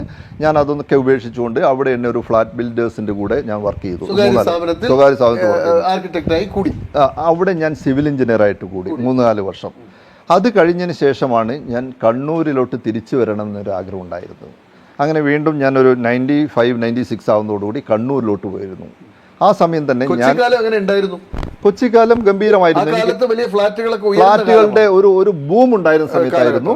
വെല്ലിംഗ്ടൺ ഐലൻഡിൽ പൈലിംഗ് ഒക്കെ 40 മീറ്റർ 50 മീറ്റർ ആഴമുള്ള പൈലുകളൊക്കെ ചെയ്യുന്ന വർക്കുകളായിരുന്നു. നൈറ്റ് ഡ്യൂട്ടി അടക്കം ചെയ്തുകൊണ്ട് നല്ലൊരു എക്സ്പീരിയൻസ് ആയിരുന്നു കൊച്ചിൻ പോർട്ട് ട്രസ്റ്റിൽ എനിക്ക് കിട്ടിയത്. തിരിച്ച് ഞാൻ കണ്ണൂരിലോട്ട് വരുന്ന സമയത്താണ് എനിക്ക് ആർക്കിടെക്ചറിനെ കുറിച്ച് ഉള്ള ഒരു വലിയൊരു താല്പര്യം ഉണ്ടായിരുന്നു. അന്ന് എന്നെ ഗൈഡ് ചെയ്ത ഒരു പ്രധാനപ്പെട്ട ഒരാളായിരുന്നു ഇന്ന് ആർക്കിടെക്ട് ദാമോദരൻ, എൻ്റെ ഒരു ഗുരു കൂടിയായിരുന്നു. കാഞ്ഞങ്ങാട് സ്വദേശിയായ ദാമോദരൻ. അദ്ദേഹത്തിൻ്റെ സ്ഥാപനത്തിലാണ് ഞാൻ കണ്ണൂരിലോട്ട് വരുന്നത്. അപ്പോൾ അവിടെ നിന്ന് ഞങ്ങൾ തീരുമാനിച്ചു, ഞങ്ങൾക്ക് വെറും ഒരു സിവിൽ എഞ്ചിനീയർ ആയാൽ പോരാ. കാരണം കൺസ്ട്രക്ഷൻ ഇൻഡസ്ട്രി കൺട്രോൾ ചെയ്യുന്നത് സിവിൽ എഞ്ചിനീയേഴ്സ് അല്ല. സിവിൽ എഞ്ചിനീയേഴ്സ് മുഴുവൻ ഡിപ്പാർട്ട്മെൻറ്റിൽ PWലും വാട്ടർ അതോറിറ്റിയിലും ഒക്കെ എഞ്ചിനീയറാക്കി പോകുന്നു. പലരുടെയും ട്രാക്ക് റെക്കോർഡുകളെ കുറിച്ച് പൊതുജനത്തിൽ വലിയൊരു സംശയമാണ് ഗവൺമെൻറ് എഞ്ചിനീയർമാരെ കുറിച്ച്. നമ്മൾക്ക് ക്രിയേറ്റീവായിട്ട് ഒരുപാട് കാര്യങ്ങൾ, നാട്ടിനെ ഫേസ് ചെയ്യുന്ന ഒരുപാട് കൺസ്ട്രക്ഷൻ കാര്യങ്ങൾ ചെയ്യണമെങ്കിൽ നമ്മളൊരു ആർക്കിടെക്റ്റ് ആയിരിക്കണം. ഒരു ആർക്കിടെക്റ്റാണ് ഒരു പ്രദേശത്ത് എന്ത് വേണമെന്ന് രൂപകൽപ്പന ചെയ്യുന്നത്. അദ്ദേഹത്തിനെ സപ്പോർട്ട് ചെയ്യുന്ന ആൾക്കാരാണ് സ്ട്രക്ചർ എഞ്ചിനീയറായ സിവിൽ എഞ്ചിനീയറിങ്ങും ഇലക്ട്രിക്കൽ എഞ്ചിനീയറിങ്ങും plumbing and mechanical air conditioning, ഇതൊക്കെ അതിൻ്റെ അണ്ടറിൽ വരികയാണ്. അപ്പോൾ ഒരു ആർക്കിടെക്റ്റ് ആവുക എന്നാണ് നമുക്ക് എപ്പോഴും ഏറ്റവും ടോപ്പിൽ നിൽക്കുക എന്നുള്ള ഒരു ചിന്ത തളിയൻ രാമൻ നമ്പ്യാർ തൊട്ട് രാഘവൻ നമ്പ്യാർ വരെ നമ്മുടെ സ്വപ്നത്തിൽ കയറ്റിയിരിക്കുന്നു. നിങ്ങളാവുന്നുണ്ട് ഏറ്റവും നല്ല എഞ്ചിനീയർ ആവണം, നല്ല ആർക്കിടെക്റ്റ് ആവണം. അപ്പോൾ ആർക്കിടെക്റ്റ് ആകാൻ വേണ്ടിയിട്ടുള്ള വഴികൾ അന്വേഷിച്ചു. അപ്പോൾ സിവിൽ എഞ്ചിനീയേഴ്സിന് അപ്പോൾ ഒരു ഇന്ത്യൻ ഇൻസ്റ്റിറ്റ്യൂട്ട് ഓഫ് ആർക്കിടെക്ട്സ് ഡയറക്റ്റായിട്ട് ഒരു എക്സാം നടത്തുന്നുണ്ട്. അപ്പോൾ ഒരു ആർക്കിടെക്റ്റിന് അണ്ടറിൽ നിങ്ങൾ പ്രാക്ടീസ് ചെയ്യുക, അവിടെ നിന്ന് പ്രാക്ടിക്കലായിട്ട് കാര്യങ്ങൾ പഠിക്കുക. അത് ഞാൻ RK രമേശിനോട് പോയി ചോദിച്ചു. കോഴിക്കോട് RK രമേശ്. അന്ന് RK രമേശ് എന്ന് പറയുന്നത് ഒരു പ്രകൃതി സൗഹാർദ്ദ ബിൽഡിങ്ങുകളുടെ ഒരു വലിയൊരു,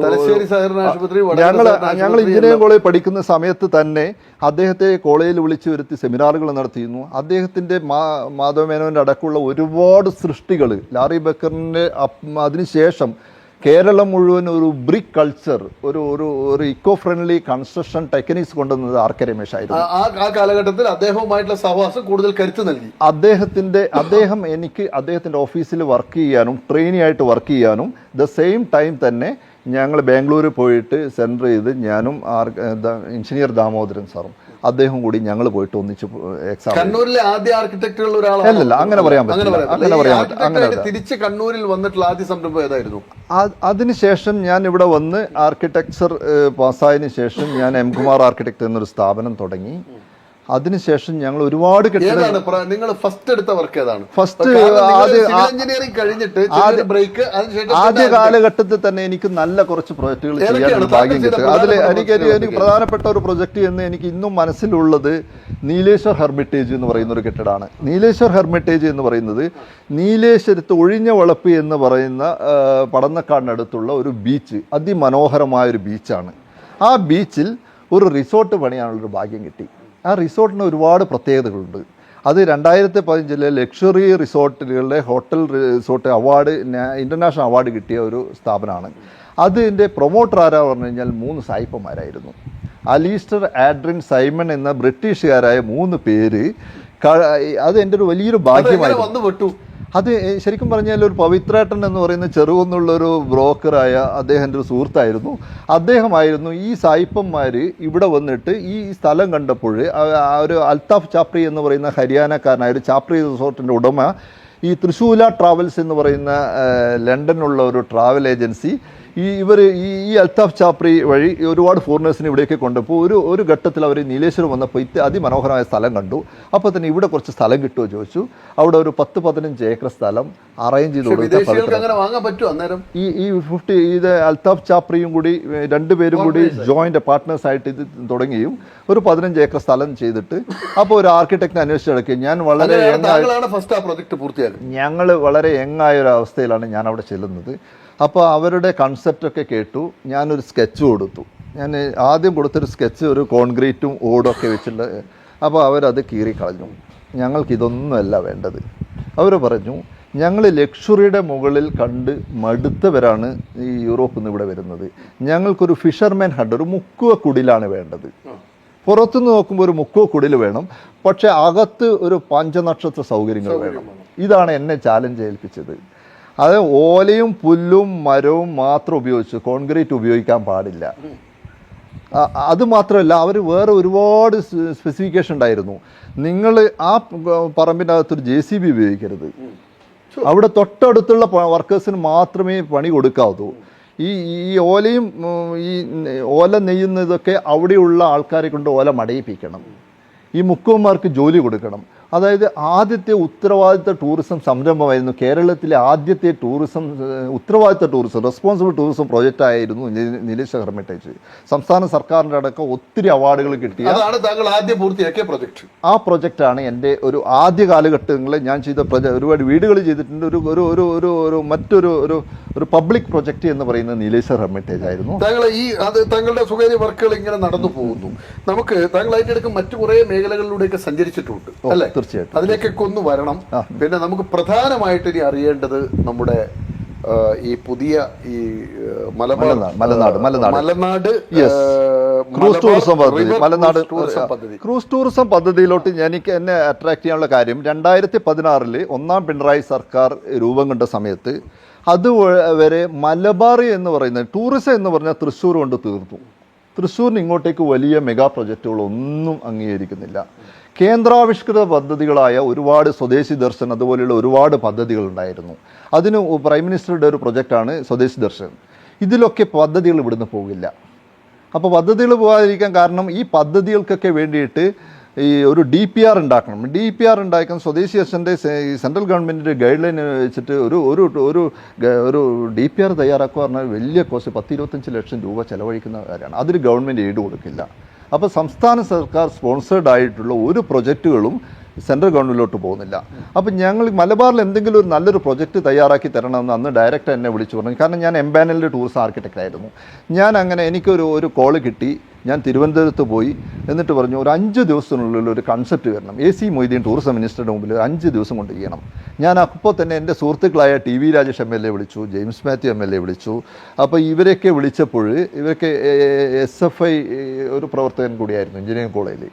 അപ്പോഴൊക്കെ ഇവരൊക്കെ എൻ്റെ സമകാലീനരും എൻ്റെ നേതാക്കന്മാരും TV രാജേഷിൻ്റെ ജൂനിയറൊക്കെ ആയിരുന്നു. ഈ വ്യക്തിബന്ധങ്ങളെ വെച്ചിട്ട് ജെയിംസ് പറഞ്ഞു നമുക്ക് ഇങ്ങനെ ഒരു റിവറുകളെ ബന്ധിപ്പിച്ചുകൊണ്ടുള്ള എന്ന് വെച്ചാൽ മലബാറിലെ 44 പുഴകളെ ജെയിംസ് തലപ്പുറം MLA ആണ്, ചില MLA ആയിരുന്നു. ഫസ്റ്റ് പിണറായി സർക്കാരിൽ അദ്ദേഹം ഉണ്ടായിരുന്നു. അപ്പോൾ അദ്ദേഹം പറഞ്ഞ ഒരു കൺസെപ്റ്റാണ് ഈ കൺസെപ്റ്റ് നമുക്കൊന്ന് ഡെവലപ്പ് ചെയ്യാം. ഇതിനു മുൻപേ ഞാൻ അദ്ദേഹവുമായി ബന്ധപ്പെട്ടിട്ട് വെറുതെ പുഴകൾ, വളവട്ടണം പുഴകളിലൂടെ പല ഐലൻഡുകളൊക്കെ വെച്ചുകൊണ്ട് പല ഇറിഗേഷൻ ഡിപ്പാർട്ട്മെൻറ്റ് അതുപോലെയുള്ള പല ഡിപ്പാർട്ട്മെൻറ്റ് ഉദ്യോഗസ്ഥന്മാരെയൊക്കെ വെച്ചുകൊണ്ടുള്ള കുറേ തോണി യാത്രകൾ നടത്തിയിരുന്നു. നമുക്ക് എന്തെങ്കിലും ഇവിടെ ചെയ്യണം. പ്രത്യേകിച്ച് അത് ഈ കരയിടിച്ചൽ, അതുപോലെ ഈ ഐലൻഡുകൾ ബ്യൂട്ടിഫിക്കേഷൻ, അങ്ങനെയൊക്കെ പ്രൊജക്റ്റ് ആയിരുന്നു. അതൊക്കെ അന്ന് നമ്മൾ ഒരുപാട് രാജേഷും ഈ പറയുന്ന ജെയിംസ് മാത്യു മാത്രമായിരുന്നു അന്ന് നിങ്ങളുടെ ഈ ടീമിൽ വന്നുപെട്ടത്. അന്ന് ആദ്യം അവരൊക്കെ ഉണ്ടായിരുന്നു. പിന്നെ ഞങ്ങൾ അന്ന് ഉമ്മൻചാണ്ടി സർക്കാർ ഉണ്ടായിരുന്ന സമയത്താണ് ഞങ്ങൾ ഒരു കൺസെപ്റ്റ് നോട്ട് ഉണ്ടാക്കി ഞാൻ കൊടുത്തു. ജെയിംസ് അത് ഉമ്മൻചാണ്ടി സർക്കാരിൻ്റെ അവിടെ കൊടുത്തിട്ട് ഇതിന് ഡെവലപ്പ് ചെയ്യണം എന്നൊക്കെ പറഞ്ഞിട്ട് അതൊന്നും നടന്നില്ല. അതിനുശേഷം ഒന്നാം പിണറായി സർക്കാർ ഉണ്ടപ്പോൾ ഞങ്ങൾ ആലോചിച്ചു ഇതൊന്നുകൊണ്ട് വിപുലീകരിച്ചുകൊണ്ട് ഇപ്പോൾ സ്വദേശി ദർശൻ സ്കീം വഴി സ്റ്റേറ്റ് ഗവൺമെൻറ്റിൻ്റെയും സെൻട്രൽ ഗവൺമെൻറ്റിൻ്റെയും സഹായത്തോടുകൂടി ഒരു പദ്ധതി നമ്മൾക്ക് രൂപം കൊടുത്തിക്കൂടാ. അപ്പോൾ 5 ദിവസം കൊണ്ട് ഞാൻ ഈ കൺസെപ്റ്റ് പഴയ പേപ്പറുകളൊക്കെ വെച്ചുകൊണ്ട് അന്ന് ഈ മാസ്കറ്റ് ഹോട്ടൽ വെച്ചിട്ട് AC മൊയ്തീൻ്റെ മുമ്പിൽ ഒരു പ്രസൻറ്റേഷൻ നടത്തിയപ്പോൾ അയാൾക്ക് ഭയങ്കര ഇഷ്ടപ്പെട്ടു. അദ്ദേഹം പറഞ്ഞു അന്ന് ഡോക്ടർ വേണു, ഞാൻ പ്രസൻറ്റേഷൻ നടന്നുകൊണ്ട് നിൽക്കുമ്പോൾ ഡോക്ടർ വേണു IAS അങ്ങോട്ട് കയറി വരികയാണ്. അദ്ദേഹം പ്രിൻസിപ്പൽ സെക്രട്ടറി ആയിരുന്നു. അപ്പോൾ ഡോക്ടർ വേണു IAS പറഞ്ഞ ഉത്തരവാദിത്ത ടൂറിസത്തിൻ്റെ ഒരു ഉസ്താദായിരുന്നു. അദ്ദേഹം വളരെ പ്രഗത്ഭനായിരുന്നു. അദ്ദേഹം ഒരു മുണ്ടൊക്കെ എടുത്തിട്ട് അന്ന് ഓർക്കുന്ന ഒരു ചുവന്ന കരയുള്ള മുണ്ട്, ഒരു ചുവന്ന ഷർട്ടൊക്കെ ഇട്ടിട്ട് അദ്ദേഹം കയറി വരുമ്പോൾ ഞാൻ അന്ന് ഈ റെസ്പോൺസിബിൾ ടൂറിസത്തെ കുറിച്ചൊക്കെ ഇങ്ങനെ പ്രസൻറ്റേഷൻ നടത്തി. അപ്പോൾ ഇദ്ദേഹത്തെ കണ്ടപ്പോൾ ഞാൻ ആകെ വേർത്തു, എൻ്റെ കാലും കൈയും വേർക്കാൻ തുടങ്ങി. ഞാൻ അവിടെ പ്രസൻറ്റേഷനിൽ പെട്ടെന്ന് എന്തെല്ലോ പറഞ്ഞ് ഒപ്പിച്ചതിൻ്റെ കൂട്ടത്തിൽ ഞാൻ ഒരു കാര്യം പറഞ്ഞു. ഞാൻ അവസാനമായിട്ട് കണ്ണൂരിൻ്റെ പുഴയോരങ്ങളിൽ ഒരുപാട് കള്ള് ഷാപ്പുകളുണ്ട്. ഈ കള്ള് പറഞ്ഞ നാച്ചുറലായിട്ട് കിട്ടുന്ന ഒരു ലിക്കറാണ്. ഈ കള്ള് ഷാപ്പുകളെ മോഡേണൈസ് ചെയ്തുകൊണ്ട് എന്തുകൊണ്ട് ഒരു ടൂറിസം പ്രൊഡക്റ്റ് ആക്കിയിട്ട് മാറ്റിക്കൂടെ ഈ പദ്ധതിയിൽ. ഇത് പറഞ്ഞുകൊണ്ടിരിക്കുമ്പോഴാണ് ഡോക്ടർ വേണു അകത്തോട്ട് കയറി വരുന്നത്. അദ്ദേഹം ആദ്യം എഴുന്നേറ്റ് നിന്ന് ഞാനിങ്ങനെ വിറച്ച് അദ്ദേഹത്തിൻ്റെ മുഖത്ത് നോക്കി എൻ്റെ പ്രസൻറ്റേഷൻ കഴിഞ്ഞപാണ്ട് പുള്ളി എഴുന്നേറ്റ് നിന്നിട്ട് പറഞ്ഞു മണ്ണിൻ്റെ മണമുള്ള ഒരു പ്രൊജക്റ്റ് കേൾക്കാൻ സാധിച്ചു എന്ന് പറഞ്ഞു. അതെൻ്റെ ആത്മവിശ്വാസം 10 മടങ്ങ് ഉയർന്നു. അപ്പോൾ അദ്ദേഹം ഈ കള്ളിനെ കുറിച്ച് പറഞ്ഞപ്പോൾ അപ്പോൾ ഈ കള്ളിനെ കുറിച്ച് പറഞ്ഞ് എന്തെങ്കിലും പ്രശ്നമുണ്ടാവുമോ എന്നുള്ളൊരു പേടിച്ചുകൊണ്ടിരിക്കുമ്പോൾ അദ്ദേഹം പറഞ്ഞു, അദ്ദേഹത്തിൻ്റെ ഒരു അനുഭവം പറഞ്ഞു. അദ്ദേഹം കാലിക്കറ്റ് മെഡിക്കൽ കോളേജിൽ പഠിക്കുമ്പോൾ പയ്യന്നൂരിനടുത്തുള്ള ഏതോ ഒരു സുഹൃത്തിൻ്റെ വീട്ടിൽ പോയപ്പോൾ ആ വീട്ടിൽ ചെത്തൊക്കെ ഉണ്ട്, കള്ള് ചെത്തുന്ന വീടാണ്. അപ്പോൾ കള്ള് ഏറ്റുകാരൻ പോകുമ്പോൾ കുറച്ച് കള്ള് അവിടെ കൊടുക്കും. അപ്പോൾ ഇവരിങ്ങനെ ഒരു 10-11 മണിയാകുമ്പോൾ വേർത്തൊലിച്ച് ആ വീട്ടിലോട്ട് കയറിയപ്പോൾ ഈ നല്ല ചില്ല് ഗ്ലാസ്സിൽ നല്ല തണുത്ത കള്ള് പകർന്നുണ്ട്. അത് വെൽക്കം ഡ്രിങ്ക് ആക്കിയിട്ട് കൊടുത്തുകൊണ്ടാണ് ഈ അമ്മ സ്വീകരിച്ചത്. അതുകൊണ്ട് കള്ള് എന്ന് പറയുന്നത് തീർച്ചയായും നമ്മുടെ ഒരു ടൂറിസം പ്രൊജക്ടിന്റെ ഭാഗമാണ്. ഇല്ല, ഫെർമെന്റേഷന്റെ അതിനുശേഷം മാത്രമേ ഉള്ളൂ. ആ ഇളങ്കള്ള് കുടിച്ച ആ ഓർമ്മ പങ്കുവെച്ചുകൊണ്ടാണ് അദ്ദേഹം ഈ പ്രൊജക്ടിനെ ഇവാലുവേറ്റ് ചെയ്ത് സംസാരിച്ചത്. പിന്നെ തൊട്ടടുത്ത ദിവസം തന്നെ അന്ന് തന്നെ ഒരു ഡിസിഷൻ ഉണ്ടായി. നമ്മളെല്ലാ MLA മാരും ടൂറിസം ഡയറക്ടറും ജോയിന്റ് ഡയറക്ടറും 2 ജില്ലകളുടെ ഡെപ്യൂട്ടി ഡയറക്ടറും കൂടി അടിയന്തരമായി ഈ പദ്ധതി പ്രദേശം സന്ദർശിക്കും. ഈ പ്രൊജക്ട് ഇപ്പോൾ എവിടെ എത്തി? നമ്മുടെ ഈ ഡോക്ടർ ബാലകിരൺ IAS അദ്ദേഹം ടൂറിസം ഡയറക്ടറായിട്ട് വരുന്നു. അപ്പോഴാണ് ഇത് സെൻട്രൽ ഗവൺമെൻറ് അയക്കാൻ തീരുമാനിച്ചു. 3 വോള്യങ്ങളായിട്ട് 1000 പേജുള്ള ഒരു റിപ്പോർട്ട് DPR തയ്യാറാക്കി 100% സ്വദേശി ദർശൻ ഗൈഡ് ലൈനിൽ പൂർത്തീകരിച്ചു. ആ റിപ്പോർട്ടുമായിട്ട് ബാലകിരൺ IAS തന്നെ നേരിട്ട് ഡൽഹിയിൽ പോയി പ്രസൻറ്റേഷൻ നടത്തി. ഞങ്ങൾക്ക് 3 മാസത്തിനുള്ള അംഗീകാരം കിട്ടി. ഈ പ്രോജക്റ്റിന് അംഗീകാരം കിട്ടി.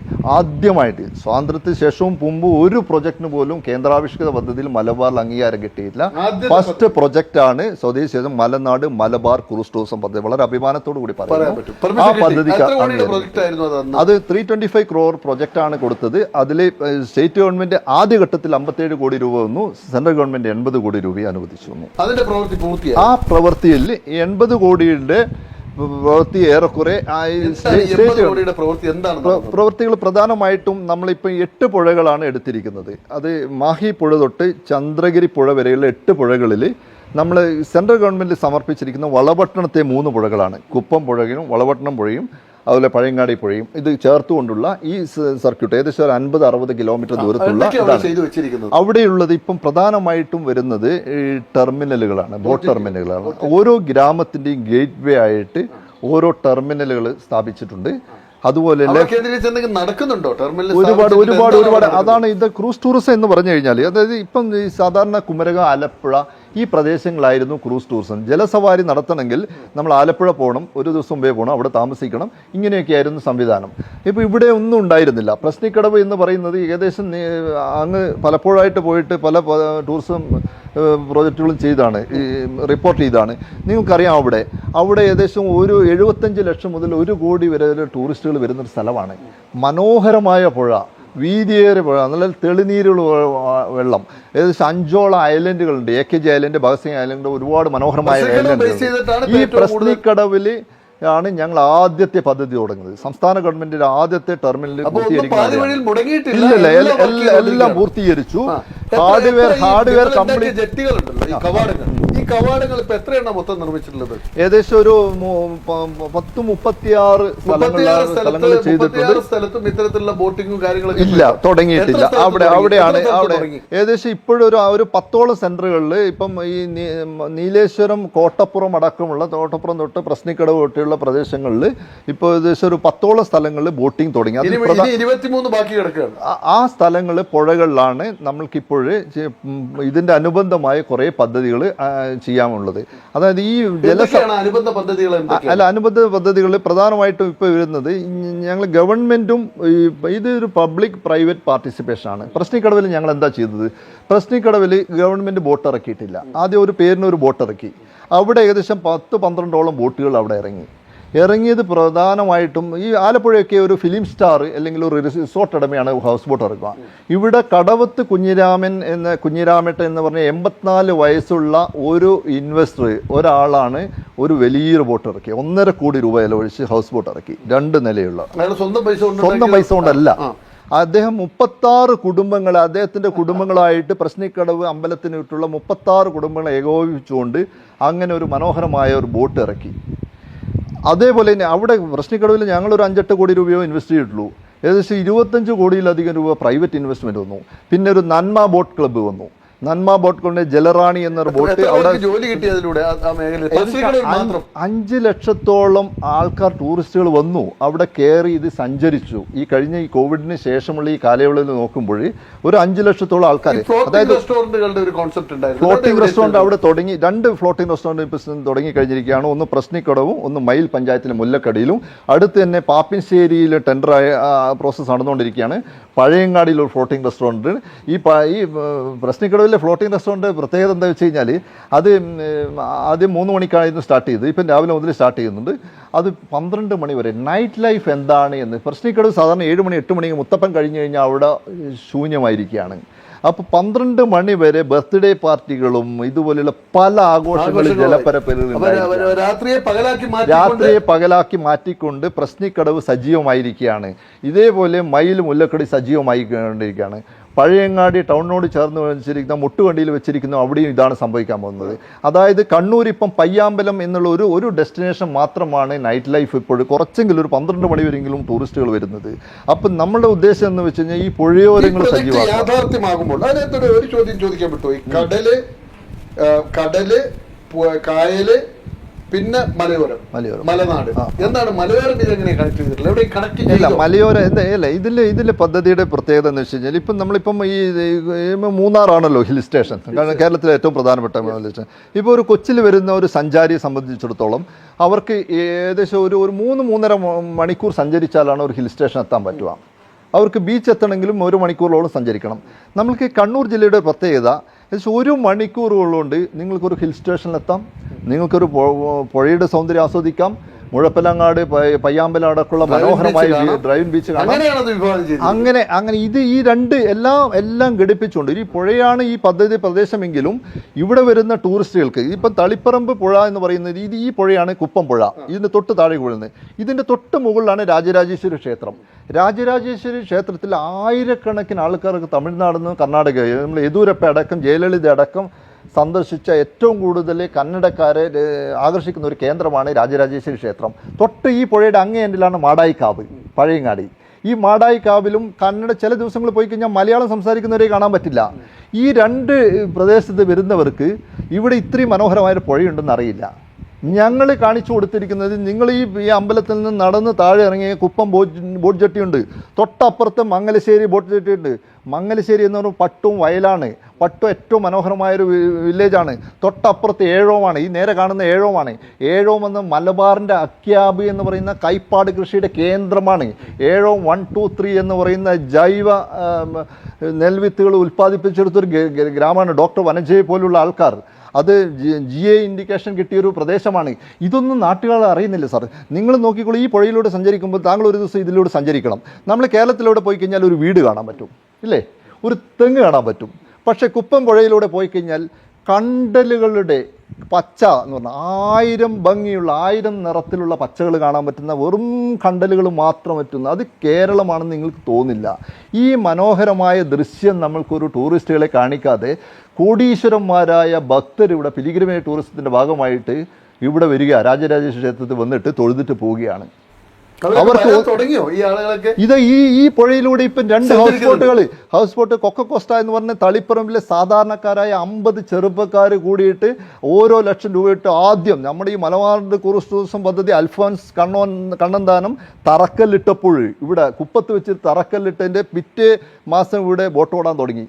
ആവേശത്തിൽ അവര് ബോട്ട് ജെട്ടിക്കൊണ്ടൊന്നും കാത്തിരുന്നില്ല. നമ്മുടെ ഈ പ്രൊജക്ട് താങ്കൾ വിഭാവനം ചെയ്ത രീതിയിൽ പൂർത്തിയാകുമ്പോൾ എന്തൊക്കെ മാറ്റങ്ങളാണ് ഉണ്ടായത്? അല്ല, ഞങ്ങൾ ഇവിടെ എന്താ സാർ, ഇവിടെ എന്താ വെച്ച് കഴിഞ്ഞാൽ കൃഷി എന്ന് പറഞ്ഞാൽ നെൽകൃഷി ഒരു നഷ്ടമാണ്. മത്സ്യം, ഈ പുഴയിലുള്ള മത്സ്യം പിടിക്കാൻ ഇവിടെ ആളില്ല. കാരണം മത്സ്യം പിടിച്ചു കഴിഞ്ഞാൽ 100 രൂപ 150 രൂപയ്ക്കാണ് വിൽക്കുന്നത്.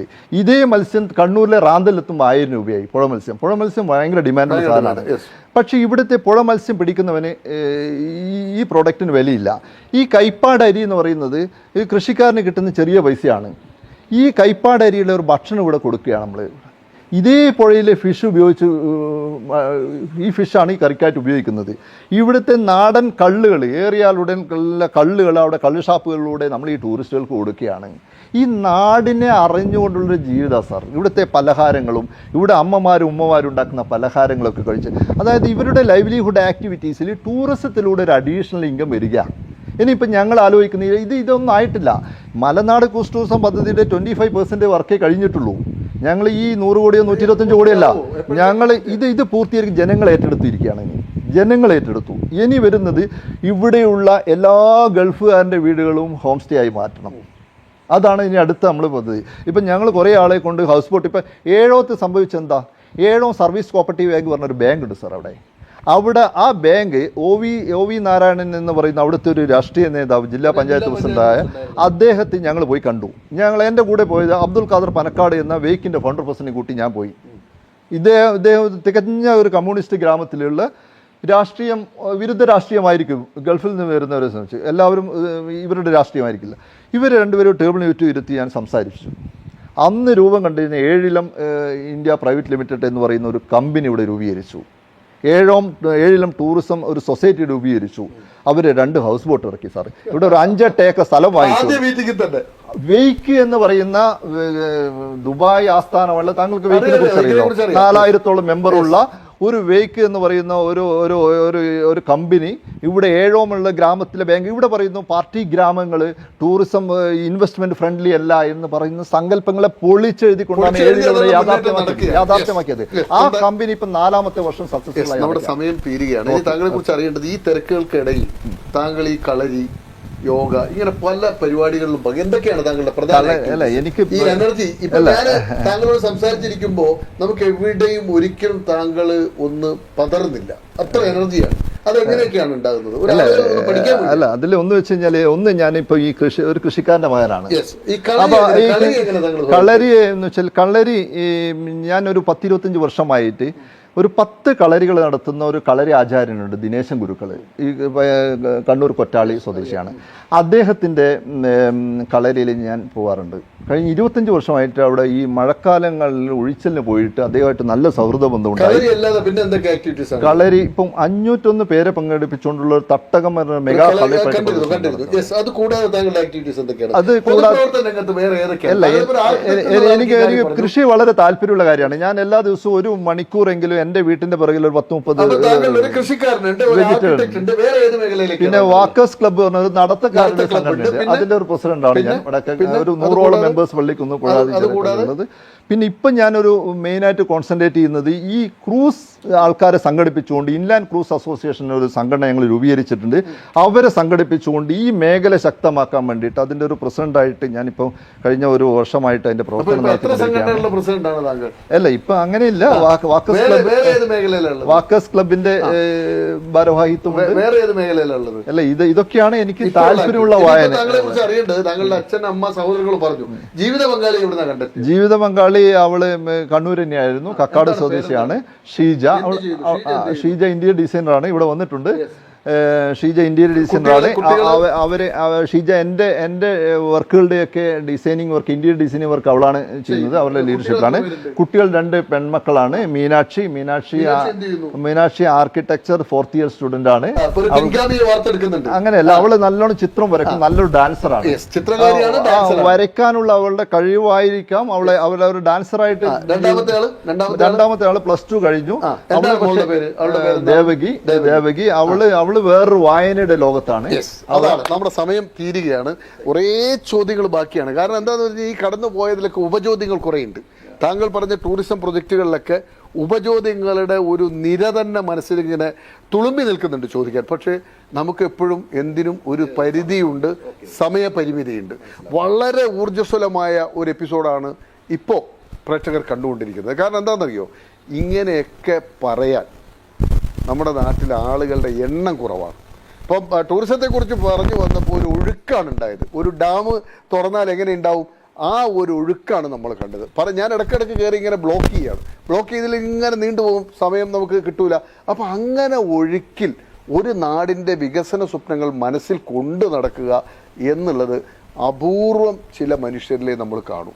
നമ്മുടെയൊക്കെ ചിന്ത എന്താ, എല്ലാം നമുക്ക് വന്നു ചേരും, എല്ലാവരും എല്ലാം കൊണ്ടുവന്ന് തരും, ഇത് ആസ്വദിക്കേണ്ടവർ മാത്രമാണ് നമ്മൾ എന്നതിനപ്പുറത്തേക്ക് ചിന്തിക്കാൻ നമ്മളെ പ്രേരിപ്പിക്കുന്നത് മധുകുമാറിനെ പോലുള്ള മനുഷ്യരാണ്. അദ്ദേഹം കുറേ സംഘടന, ദിനേശൻ ഗുരുക്കളെ പറഞ്ഞു, അബ്ദുൽ ഖാദർ പണക്കാരനെ കുറിച്ച് പറഞ്ഞു, 80 കിലോമീറ്റർ സഞ്ചരിച്ച ഉദ്യോഗസ്ഥരെ കുറിച്ച് പറഞ്ഞു, 6 MLA ഒത്തുചേർന്ന കഥ പറഞ്ഞു.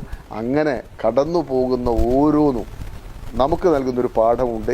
ഈ റോളിൽ നമ്മളും വരണം. നമുക്കും കുറേ കാര്യങ്ങൾ ഈ സമൂഹത്തിന് വേണ്ടി ചെയ്യാനുണ്ട്. എന്നാലേ നമുക്കിത് ആസ്വദിക്കാനുള്ള അർഹതയുള്ളൂ. അപ്പോൾ നമുക്കെല്ലാം റോളുണ്ട്. പറഞ്ഞല്ലോ അദ്ദേഹം, ഒരു ഗ്ലാസ് കള്ള് പോലെ എടുത്തു തരുന്ന കഥയും, പുഴയിൽ നിന്നും മീൻ പിടിക്കുന്ന കഥയും, കുറേ 10-100 പേര് ചേർന്ന് 74 വയസ്സുള്ള ഒരാൾ 100 പേരെ ചേർത്ത് അല്ലെങ്കിൽ 50 പേരെ ചേർത്ത് ഒരു ഹൗസ് ബോട്ട് ഇറങ്ങും. ഇതൊക്കെ നമുക്ക് എല്ലാവർക്കും ചെയ്യാം. ഒരു മനസ്സ് വേണം. ആ മനസ്സൊരുങ്ങാൻ നല്ലൊരു ടൂറിസം, ഇനിയും വിപ്ലവകര മാറ്റങ്ങൾ ടൂറിസം രംഗത്ത് ഉണ്ടാക്കാൻ പ്രേക്ഷകരെ നിങ്ങൾ ഓരോരുത്തരും തയ്യാറാകണം. അതിനുള്ള ചെറിയൊരു തുടക്കം ഈ എപ്പിസോഡിലൂടെ ഈ എപ്പിസോഡ് നിങ്ങളിലേക്ക് സമർപ്പിച്ചുകൊണ്ട് തുടങ്ങുകയാണ്. പ്രേക്ഷകർക്കും ഒപ്പം മധുകുമാറിനും സക്സസ് സ്റ്റോറിയുടെ നന്ദി, നമസ്കാരം.